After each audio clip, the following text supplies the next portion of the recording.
Vasanth TV ரசிகர்களுக்கு வணக்கம். இன்னைக்கும் சினிபூத்துல சினிமாவில் நடக்கக்கூடிய பல விஷயங்களை தான் பார்க்க போறோம். சிம்பு தேவன் அப்படின்னு சொன்னதும் நம்ம எல்லாருக்கும் 23ஆம் புலிகேசி ஞாபகம் வரும். ஏன்னா அந்த படம் மூலியமா தான் தமிழ் சினிமாக்கு அறிமுகமாகிறாரு.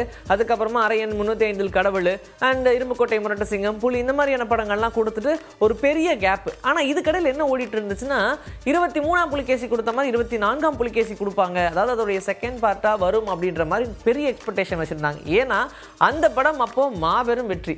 அந்த அளவுக்கான காமெடி இப்போ வரைக்கும் நிலைச்சு நிற்குது அப்படின்னா படத்துடைய ஸ்கிரிப்ட் அந்த அளவுக்கு ஸ்ட்ராங்காக இருந்துச்சு. ஆனால் பெரிய கேப் நடந்ததுனால நிறைய விஷயங்கள் பேசிக்கிட்டு இருந்தாங்க. வடிவேல் அவர்களுக்கும் சிம்புதேவன் அவர்களுக்கும் இடையில கருத்து வேறுபாடு, இதன் காரணமாக தான் அந்த படம் மூவ் ஆகலை. அண்ட் சங்கர் அவர்களுக்கும் வடிவேல் அவர்களுக்கும் கருத்து வேறுபாடு, இதனால் மூவ் ஆகலை அப்படின்னு பல விஷயங்கள் பேசிகிட்டு இருந்தாங்க.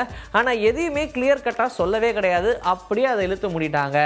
இப்போ சிம்புதேவன் அவர்களுடைய இயக்கத்தில் யோகி பாபுடைய நடிப்பில் போட் அப்படின்ற படம் உருவாகியிருக்கு. படத்துடைய ப்ரீ ரிலீஸ் ஈவெண்ட்லாம் நடந்திருக்கு. வழக்கம் போல் எல்லா கொஸ்டின்ஸும் கேட்குற மாதிரி இந்த கொஸ்டின்ஸும் கேட்கலான்னு கேட்டிருக்காங்க.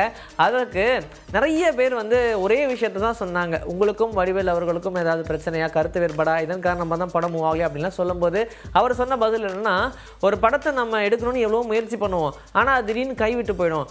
இருந்தாலும் என்ன பண்ண முடியும், அதை நம்ம அக்செப்ட் பண்ணி தான் ஆகணும்.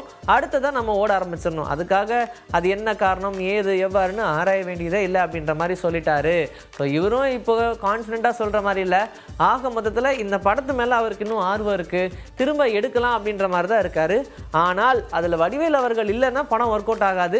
இவருக்கும் வடிவேல் அவர்களை போட மனசுலையோ என்னமோ.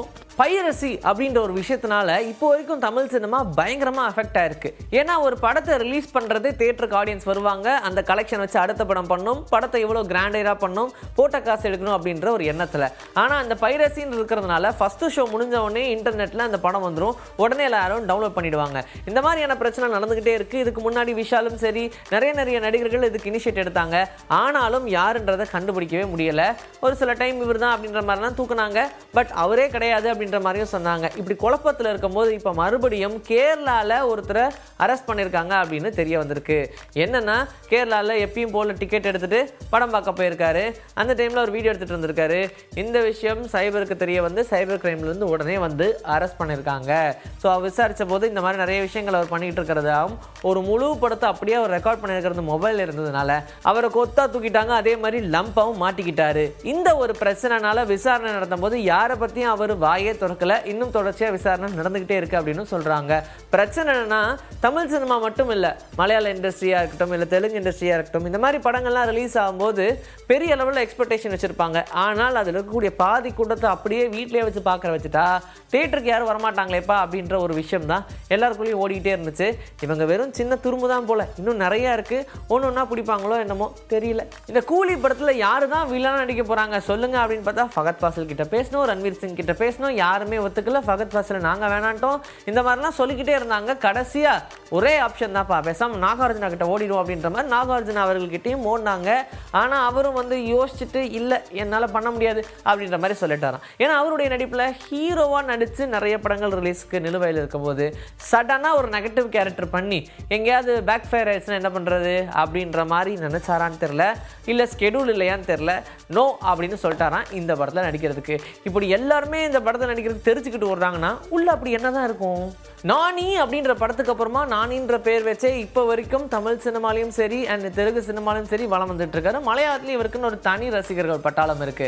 இந்த நிலையில இப்போ திடீர்னு இவர் ரைட்டரா களமிறங்க போறாரு அப்படின்ற மாதிரியான தகவல் தான் வெளிவந்திருக்கு. சைலேஷோடைய இயக்கத்துல இவரே ஒரு கதையை எழுதியிருக்காரு. அண்ட் இதை நம்ம சொன்ன மாதிரி சைலேஷ் தான் இயக்க போறாரு. பட் ஆனால் யாரெல்லாம் அப்படின்னு பார்த்தா ஸ்ரீநிதி செட்டி இருக்காங்க இல்லையா, அவங்க இதுல ஹீரோயினா நடிக்க போறாங்க, ராணா இதுல வில்லனா நடிக்க போறாராம். எப்பவுமே ஒரு நடிகருக்கு அப்படியே அடுத்தபடியா நம்ம டைரக்டர் ஆயிடணும் அப்படின்னு தான் நினைப்பாங்க. பட் அப்படி இல்லாம ஸ்கிரிப்ட் ரைட்டரா ஃபர்ஸ்ட் ஸ்ட்ராங் ஆயிடும் அப்படின்னு சொல்லி ஸ்கிரிப்ட் ரைட்டர் ஆயாச்சு. எனிவேஸ் இந்த படம் எப்படி இருக்க போகுது அப்படின்ற எக்ஸ்பெக்டேஷன் இப்பவே தெலுங்கு இண்டஸ்ட்ரியில உருவாக ஆரம்பிச்சிருச்சு. அண்ட் அதே மாதிரி ராணா இதுல வில்லனா இருக்காங்கன்னா இது ஒரு பெரிய ஆக்ஷன் படமா தான் இருக்கும் அப்படின்ற மாதிரி தான் ரசிகர்களும் எதிர்பார்க்கிறாங்க. பிரசாந்த் நீல் அண்ட் ஜூனியர் என்டிஆர் இவங்க ரெண்டு பேரும் சேர போகிறாங்க அப்படின்ற மாதிரி சொல்லி ஒரு வழியாக அது கன்ஃபார்ம் பண்ணிட்டாங்க. இப்போ எப்போ தான் இந்த படத்தோடைய அப்டேட் கொடுப்பீங்க அப்படின்னு கேட்டால் ஒன்று ஒன்றா ரிலீஸ் பண்ண ஸ்டார்ட் பண்ணிட்டாங்க. ஆக்சுவலாகவே சொல்ல போனால் இந்த படத்தோடைய ப்ரீ ஒர்க் இருக்கு இல்லையா, அதுதான் ரொம்ப அதிகமாக எழுதுச்சான். இப்போ அதெல்லாம் ஒரு வழியாக முடிச்சுட்டாங்க. அண்ட் இதெல்லாம் ஏன் டிலே ஆகுது அப்படின்னு அவர்கிட்ட கேட்கும்போது இது என்னுடைய ட்ரீம் ப்ராஜெக்ட், நான் ஜூனியர் என்டிஆர் அவர்களை வச்சு இப்படி ஒரு படம் பண்ணோம் அப்படின்னு நினச்சேன், அதனாலேயே இப்போ ஒரு படத்தை உருவாகியிருக்கேன். இதெல்லாம் கேஜிஎஃப் ஆகட்டும், சலார் ஆகட்டும், எல்லாத்த விட அடுத்தபடியாக இந்த படம் இருக்க போகுது.